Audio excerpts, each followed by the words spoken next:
Hi everyone, welcome back to my YouTube channel DSRL maths YouTube channel. మనం TET 2026 paper 2కి సంబంధించి maths content యొక్క model bits మనం ఈ వీడియోలో ఈ సిరీస్లో చేసుకోవడం జరుగుతుంది. సో ఇప్పుడు ఇది 13 వీడియో. నెంబర్ సిస్టము 6 వీడియోలు, అలాగే అర్థమెటిక్ ఒక 4 వీడియోలు 10, తర్వాత ట్రిగనామెట్రీ మీద ఒక 2 వీడియోలు 12, ఇది 13 నిరూపక రేఖతో అంటే కోఆర్డినేట్ మొదటి వీడియో చేయడం జరుగుతుంది. సో ఈ యొక్క వీడియోని మీరు టెట్ రాసిన ఉపాధ్యాయ మిత్రులందరికీ కూడా షేర్ చేయండి. అదేవిధంగా మీరు బెల్ ఐకాన్ నొక్కి పరాలు నొక్కి నేను కొత్త వీడియోని మీకు అప్లోడ్ చేసినప్పుడు మీకు నోటిఫికేషన్ రూపంలో రావడం జరుగుతుంది. అదేవిధంగా లైక్ చేసినప్పుడు దయచేసి హైప్ అని వస్తుంది, హైప్ కూడా కొడితే టెట్ రాసిన విద్యార్థులందరికీ కూడా కొంచెం ముందుగా వెళ్ళడానికి అవుతుంది. ఓకేనా? సో వీడియోలోకి వెళ్ళిపోదాం.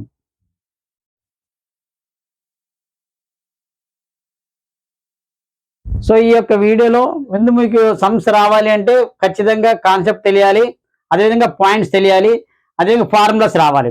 సో ఈ యొక్క వీడియోలో మొత్తం కాన్సెప్ట్, ఫార్ములాస్, దాని మీద ఉండే బేసిన కొన్ని సమ్స్ని మనం ఎక్స్ప్లెయిన్ చేయడం జరుగుతుంది. సో నిరూపక తలాలను ఉపయోగించి రేఖాగణితాన్ని అధ్యయనం చేయడం నిరూపక రేఖాగణితం అంటారు. అంటే ఫాదర్ ఆఫ్ కోఆర్డినేట్ అంటే రెనే డెకార్టే. సో ఈ విధంగా ఇందులో ఒక X axis, Y axis, X dash, Y dash ఇవన్నీ కూడా చెప్పడం జరుగుతుంది. సో ఇవన్నీ కూడా మీకు వీలైతే ఒక బుక్ పెట్టుకుని అందులో రాసుకోండి. ఈ పాయింట్స్ అన్నింటి కూడా, ఫార్ములాస్ అన్నింటినీ కూడాను. సో మీకు నెక్స్ట్ సమ్స్ చేసినప్పుడు ఈజీగా అవుతుంది. ఓకేనా? సో నెక్స్ట్ బిట్ చూద్దాం.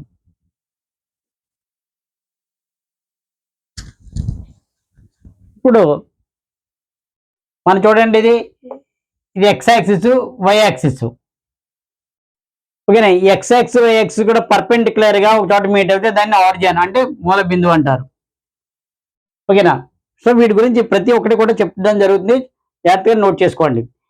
X dash OX, X dash OX దీన్ని మనం ఎక్స్ అక్షము అంటారు, ఎక్స్ యాక్సిస్ లేదా ఎక్స్ అక్షము. అలాగే వై డాష్ ని వై అక్షం అంటారు. అదే ఓఎక్స్ డాష్ ఉంది అనుకోండి, ఓఎక్స్ డాష్ అంటే దీని ఎక్స్ అక్షం, ధన ఎక్స్ అక్షం. అంటే ఎందుకంటే ఇక్కడ ధనం ఉంటుంది, రుణం అంటే పాజిటివ్ నెగిటివ్. ఓఎక్స్ ఇది ఓఎక్స్, ఇది ధన ఎక్స్ యాక్సిస్. ఓఎక్స్ డాష్ అంటే ఇది ఓఎక్స్ డాష్ ని రుణ ఎక్స్ అక్షము అంటారు. అలాగే ఓవై అంటే ఇది ఓవై, దీన్ని ధన వై అక్షము. ఓవై డాష్ రుణ వై అక్షము అంటారు దీన్ని. సో ఇటువైపు ఉన్నదన్న పాజిటివ్, ఇటువైపు ఉన్నదా నెగిటివ్, ఇటువైపు ఉన్నదే పాజిటివ్, ఇటువైపు నెగిటివ్. అంటే ధన ఎక్స్ అక్షము, రుణ ఎక్స్ అక్షము, ధన వై అక్షము, రుణ వై అక్షము. అంటే positive X axis, negative X axis, positive Y axis, negative Y axis అంటారు. సో ఈ రెండు ఎక్కడైతే మీట్ దీన్ని ఓరిజిన్ అంటారు, దాన్ని మూల బిందువు 0, 0 అంటారు. ఓకేనా? సో నెక్స్ట్ పాయింట్ చూద్దాం.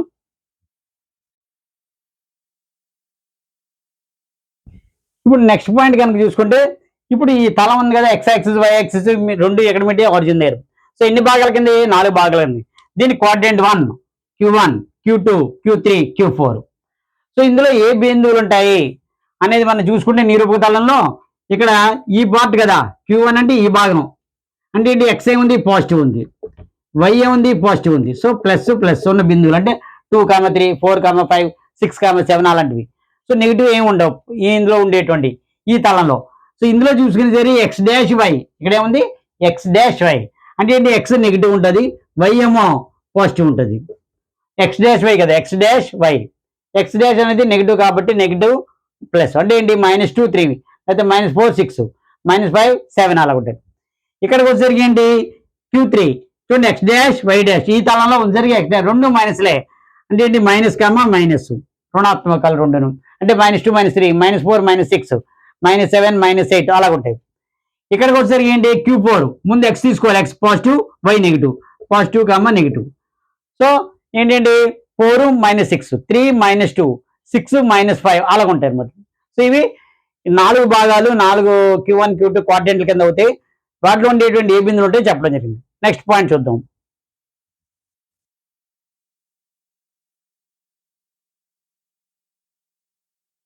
ఇప్పుడు నెక్స్ట్ మనకి చూసుకుంటే నిరూపక తలంలో బిందు స్థాపన ప్రామాణిక రూపం అంటే ఏంటి? బిందువును గుర్తించాలి. దీన్ని ఎక్స్, వై అంటే దీన్ని క్రమయుగ్మం అంటారు. అంటే సపోజ్ 2, 3 ఉంది అనుకోండి, ఎక్స్ లో 2 తీసుకోవాలి, వైలో 3. సో ఇది మనం బిందు స్థాపన చేసుకోండి, క్రమయుగ్మం. సాధారణంగా 2, 3 ఈ యొక్క బిందువు 3, 2 రెండు కూడా సమానం అవ్వదు. ఎప్పుడు సమానం అవుతాయి? రెండు ఈక్వల్ అయినప్పుడు. X comma Y equal to Y comma X ఎప్పుడు అవుతుంది, రెండు కూడా ఎక్స్ ఈజ్వల్ టు వై అయినప్పుడే అవుతుంది. అదేవిధంగా ఎక్స్ అక్షంపై ఒక బిందువు ఉందనుకోండి, ఎక్స్ అక్షంపై ఒక బిందువు ఉందనుకోండి, దీని వై నిరూపకం ఎప్పుడు కూడా ఎల్లప్పుడూ 0 అవుతుంది. సపోజ్ దీని బిందువు ఏంటి అవుద్ది 3,0 అంటే వై 0 అయింది అనమాట. అదేవిధంగా వై అక్షంపై ఎక్స్ నిరూపకం ఎల్లప్పుడూ 0 అవుతుంది. ఇప్పుడు సపోజ్ ఇది ఉందనుకోండి, ఈ నెంబర్ ఇదేమవుతుంది వై ఎక్స్ నిరూపకం ఎల్లప్పుడు 0,3 అంటుంది. 0,3 ఎక్స్ యాక్స్ మీద ఉంది అంటే ఆ బిందువు వై 0 అవుతుంది.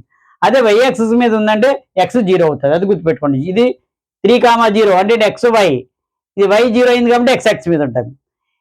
అదే ఎక్స్ 0 అయిందంటే వై యాక్సిస్ మీద ఉంటుంది. అది గుర్తుపెట్టుకోవాలి. ఓకేనా? నెక్స్ట్ పాయింట్ చూద్దాం.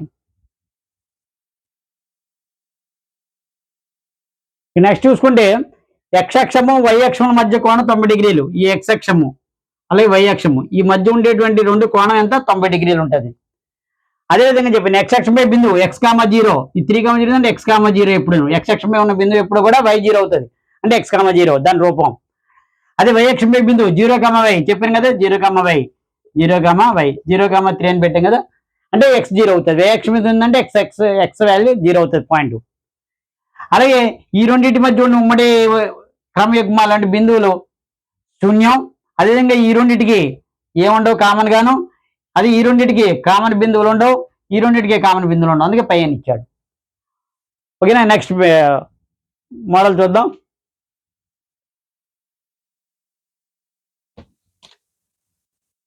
ఈ సూత్రాలన్నీ కూడా మీరు రాసుకోండి ఒక బుక్ లోను. ఈ సూత్రాలను బేస్ చేసుకునే సమ్స్ ఉంటాయి. P x1 y1 queue x2 y2 అనే బిందువులు కనుక మనం చూసుకుంటే PQ బిందువుల మధ్య దూరం √x2 - x1² + y2 - y1². అదే మూల బిందువు ఆరిజిన్ నుంచి కనుక ఒక బిందువుని తీసుకుంటే √x² + y². పి అనేది ఒక పాయింట్ x, y. x అక్షానికి సమాంతరంగా ఉన్న రెండు బిందువుల మధ్య దూరం అంటే ఏంటి, ఇలాగ ఉందనుకోండి, ఇది x కదా, దీనికి రెండు బిందువులు ఇక్కడ ఒక దీనికి సమానంగా ఉంటుంది, ఇక్కడ ఒక సమానంగా ఉంటుంది. ఈ రెండింటి మధ్య కావాలంటే x2 - x1 చేసుకుంటే సరిపోద్ది అనమాట. అదే వై అక్షానికి సమాంతరంగా ఉన్న రెండు బిందువుల మధ్య మాడ్యులస్ y2 - y1, ఇది వై యాక్సిస్. సో దీనికి సమాంతరంగా ఉండేటువంటి అంటే ఈ రెండు సమాంతరంగా ఉన్నాయనుకో, ఈ రెండింటికి మధ్య ఉండేటువంటి దూరం కావాలంటే అప్పుడు మాడ్యులస్ y2 - y1 యూనిట్స్ అని రాసేయచ్చు డైరెక్ట్ గా. ఈ రెండు బిందువుల మధ్య దూరం, రెండు బిందువులు ఉన్నాయి, ఆ రెండు బిందువుల మధ్య దూరం కావాలంటే మధ్య బిందువు, మధ్య దూరం కాదు, మధ్య బిందువు, ఇది మధ్య దూరం x2 - x1² + y2 - y1² distance. అది ఇది మిడ్ పాయింట్. మధ్య బిందువు కావాలంటే x1 + x2/2 y1 + y2/2 అంటే x యొక్క నిరూపకాలు యాడ్ చేసి మొత్తము /2, y నిరూపకాలు మొత్తము /2 చేసుకోవాలి.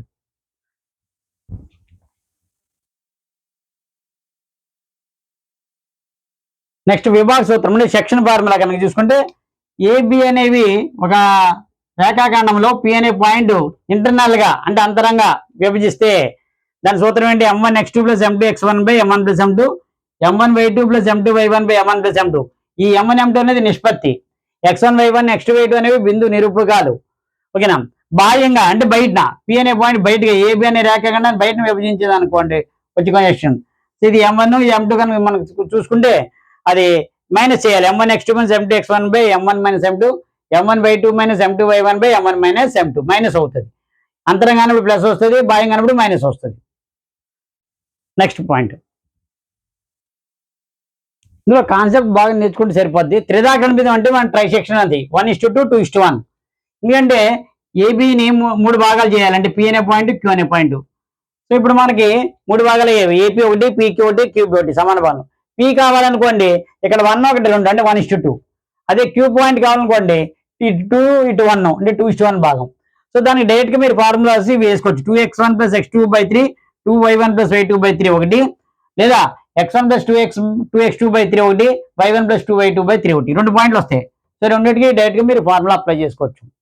లేదా m1 x2 + m2 x1/m1 + m2, m1 y2 + m2 y1/m1 + m2 అదొకటి 1:2 ఒకసారి, మళ్ళీ 2:1 ఒకసారి తీసుకోవచ్చు. డైరెక్ట్ గా చేసుకుంటే ఈజీ అవుతుంది బిట్స్ లో. x అక్షం విభజించిన నిష్పత్తి -y1:y2 అంటే ఏంటి, ఒక పాయింట్ ఉంది, ఇది x అక్షం మీద ఏదో పాయింట్ అయిందనుకోండి, ఇది ఏ బి, ఈ పాయింట్ మీద వచ్చే పాయింట్ రేషియో కావాలి అన్నప్పుడు -y1:y2 అలాగా రేషియో. అలా y అక్షానికి కావాలన్నప్పుడు వై అక్షాన్ని ఖండించేది సపోజ్ ఇలా ఇదేదో పాయింట్ ఏ అనే పాయింట్ బి అనే పాయింట్ వై అక్షాన్ని ఖండిస్తుంది అనుకోండి. ఇన్ వాట్ రేషియోలో అడిగాడు అనుకోండి, అప్పుడు -x1:x2 తీసుకోవాలి. అలా కాకుండా x అక్షం y అక్షం కాకుండా ఎక్కడైనా వేరే పాయింట్ మీద మనకి తీసుకుని పాయింట్ అడుగుతాడు, ఏ బి x అక్షం మీద అవ్వలేదు, y అక్షం మీద అవ్వలేదు. సో అప్పుడు ఇది ఇన్ వాట్ రేషియో అవుతుంది. అప్పుడు x1 - x/x-x2 లేదా y1 - y/y-y2 రెండిట్లో ఏ ఫార్ములా అప్లై చేసుకున్నా మీకు అవుతుంది. సో ఒక బుక్ పెట్టుకుని మీరు రాసుకోండి. ఫార్ములాస్ అన్ని కూడా షార్ట్ కట్ అన్నమాట. ఇవి పాయింట్స్ మనం ఫార్ములాని అప్లై చేసుకుంటే సరిపోద్ది.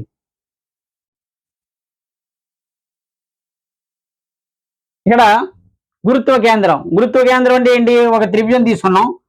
ఒక త్రిభుజం 3 భుజాలు ఉన్నాయి. ఇది A and B and C X ఉన్నాయి. ఇది దీనికి బీసీకి మధ్య బిందువు ఏది? ఇదేదో పి అనుకుందాం. ఏపీ అనేది మధ్యగత రేఖ. అలాగే ఏజీలో మన మధ్య బిందువు క్యూ అనుకున్నాం అనుకోండి. బిక్యూ అనేది మధ్యగత రేఖ అవుతుంది. అలాగే ఏబీలో మధ్య బిందువు ఎఫ్ అనుకున్నాం అనుకోండి. దానికి ఎదుగుండా ఉండే శీర్షాలను కలుపుతాను అనమాట. ఇలాగ వస్తుంది CF. So AD DE DF లేదా APQ AP PQ CF. So ఇది ఏ రేషియోలో డివైడ్ అవుతుంది? 2:1 రేషియోలో డివైడ్ అవుతుంది. 2:1. కింద నుంచి చూస్తే 1:2.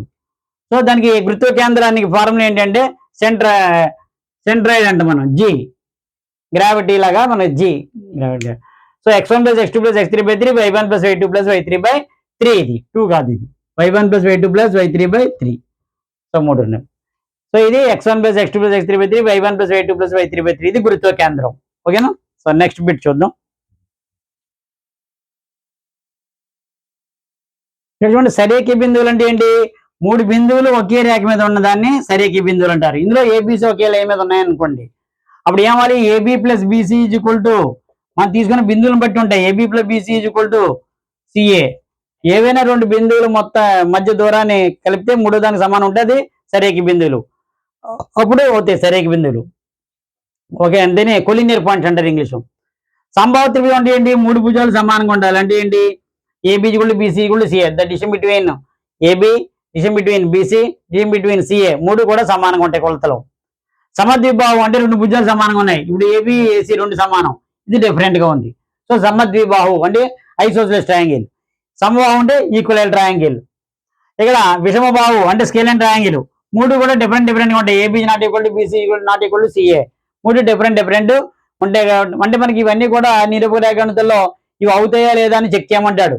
ఇది సమద్విబాహు త్రిభుజం అవుతుందా లేదా, లేదా సమబాహు త్రిభుజం అవుతుందా లేదా, లేదా విషమబాహు త్రిభుజం అవుతుందా లేదా, అంటే ఐసోసెలస్ స్కేలేనో ఈక్వల్ ట్రయాంగిల్ అవుతాయి లేదా చెక్ చేయమంటాడు. అప్పుడు ఏం చేయాలి? మనం డిస్టెన్స్ కట్టుకుని మనం చేసుకుంటే సరిపోద్ది. ఓకేనా? Next point. ఇవన్నీ కూడా మీరు ఒక పాయింట్ కింద సినాప్సిస్ కింద రాసుకుంటే మీకు యూజ్ఫుల్ అవుతాయి. అదే లంబకోణ త్రిభుజం అన్నారు అనుకోండి.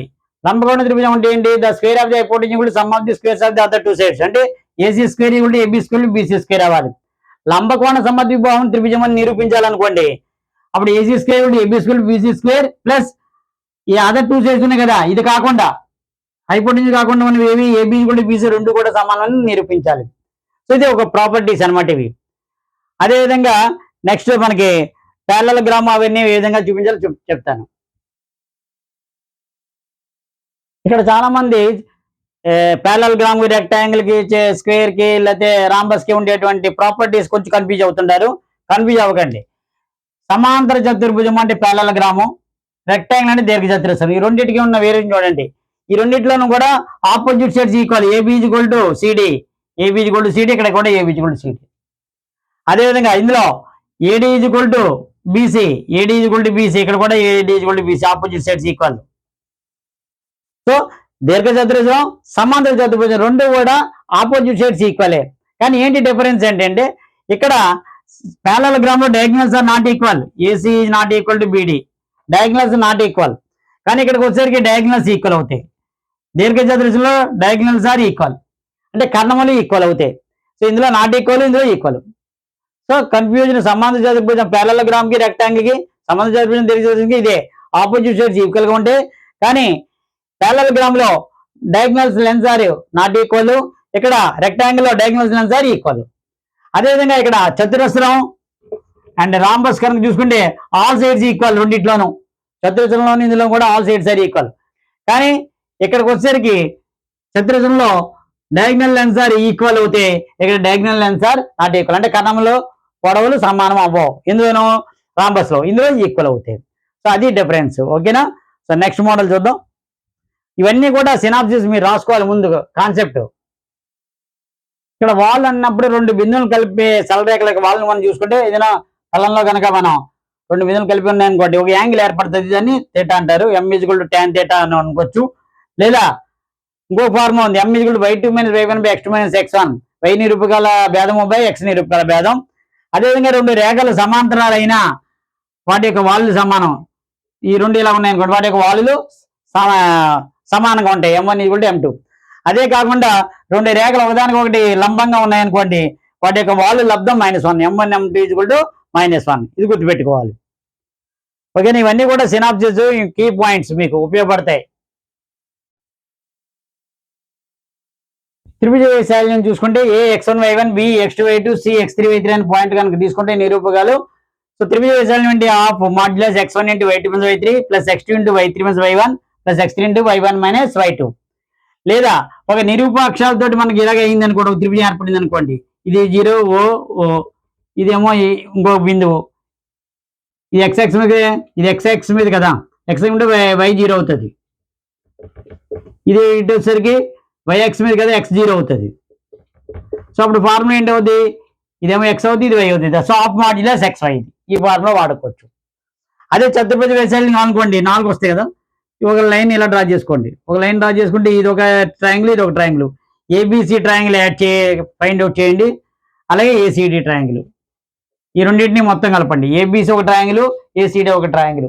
ఆ రెండు ట్రయాంగిల్స్ ఏబిసి పాయింట్ తీసుకుంటారు, ఈ ఫార్ములా అప్లై చేయండి, ఇలా చేసుకోవచ్చు. అదేవిధంగా హిరోన్స్ ఫార్ములా ఉంటుంది.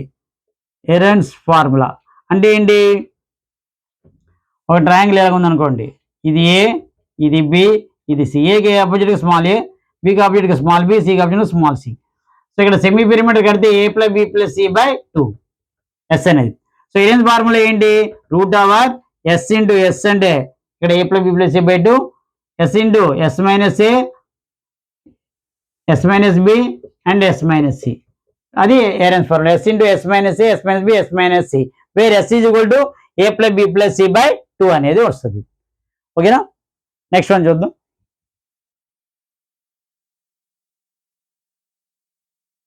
నెక్స్ట్ చూసుకుంటే 19ది ఏబిసిడి అనేది ఒక చతుర్భుజం. ఇందులో x1 y1, x2 y2, x3 y3, x4 y4 4 నిరూపకాలు ఉంటాయి. 3 బిందువులు ఇచ్చి, అంటే 3 నిరూపకాలు ఇచ్చి 4వ బిందువు కనుక కనుక్కోమంటే డైరెక్ట్ గా కనుక్కోవచ్చు. ఫార్ములా 4వ బిందువు డి అనేది అనుకుంటున్నాం అనుకోండి, x1 - x2 + x3 అంటే x నిరూపకంలో మొదటిది minus 2x నిరూపకం plus 3x నిరూపకం, y1 - y2 + y3 అలాగే మొదటి y నిరూపకం మైనస్ 2y నిరూపకం ప్లస్ 3y నిరూపకం చేస్తే డైరెక్ట్ గా 4వది వచ్చేస్తుంది. అలాగే సరళ రేఖ సమీకరణాలు మనకి సూత్రం చూసుకుంటే 4 ఉన్నాయి. y = mx అనేది వాలు రూపం. ఒక బిందువు ఒక వాలు ఇస్తే y - y1 = m × x - x1 వాలు బిందువు రూపం. రెండు బిందువులు ఇచ్చాడు అనుకోండి, y - y1 = y2 - y1 / x2 - x1 × x - x1 రెండు బిందువుల రూపం. అలాగే అంతర్ఖండాల రూపం అనుకోండి, x/a + ab = 1 అంతర్ఖండాల రూపం. సో ఈ విధంగా 4 ఉంటాయి ఫార్ములాస్, ఇవన్నీ చూసుకోవాలి. సో ఈ యొక్క వీడియోలో మీకు మొత్తం కాన్సెప్ట్ ఫార్ములాస్ ఇవ్వడం జరిగింది. నెక్స్ట్ వీడియోలో దీనికి బేస్ చేసుకుని ఉండేటువంటి మోడల్ బిట్స్ ని మీకు ఎక్స్ప్లెయిన్ చేయడం జరుగుతుంది. దయచేసి అందరూ కూడా సబ్స్క్రైబ్ చేయండి. నేను బెల్ ఐకాన్ నొక్కి ఆల్ నొక్కండి, నొక్కితే నేను కొత్త వీడియోని మీకు అప్లోడ్ చేసినప్పుడు నోటిఫికేషన్ రూపంలో రావడం కూడా జరుగుతుంది. ఎందుకంటే నిన్న కనుక నేను అనలైజ్లో చూస్తే 65% అన్సబ్స్క్రైబర్స్ చూస్తున్నారు, 35% ఓన్లీ సబ్స్క్రైబ్ చేసి చూస్తున్నారు వచ్చింది. ఓకేనా? దయచేసి అందరూ కూడా request, please subscribe and bell icon నొక్కండి, లైక్ చేయండి. మీరు బెల్ ఐకాన్ పరాలు నొక్కితే మీకు నోటిఫికేషన్ రూపంలో కూడా రావడం జరుగుతుంది. అదేవిధంగా లైక్ చేసినప్పుడు మీకు ఐ పైన వస్తే పాయింట్స్ ఇవ్వండి, ఆటోమేటిక్గా టెట్ చదువుతున్న విద్యార్థులందరూ కూడా వెళ్ళడం జరుగుతుంది. ఓకేనా? Thank you very much. Next వీడియోలో కంపల్సరీగా దీన్ని బేస్ చేసుకుంటే ఉండేటువంటి మోడల్ బిట్స్ ని చేయడం జరుగుతుంది. అది నిరూపక రేఖతో పార్ట్ 2. అదేవిధంగా మనకి TET 2026 paper 2 maths content bits లో అది 14వ వీడియో అవుతుంది, ఇది 13వ వీడియో. ఓకేనా? అందరూ కూడా నోట్స్ పెట్టుకుని ఫార్మసీని ఒకసారి చదువుకోండి. Thank you very much.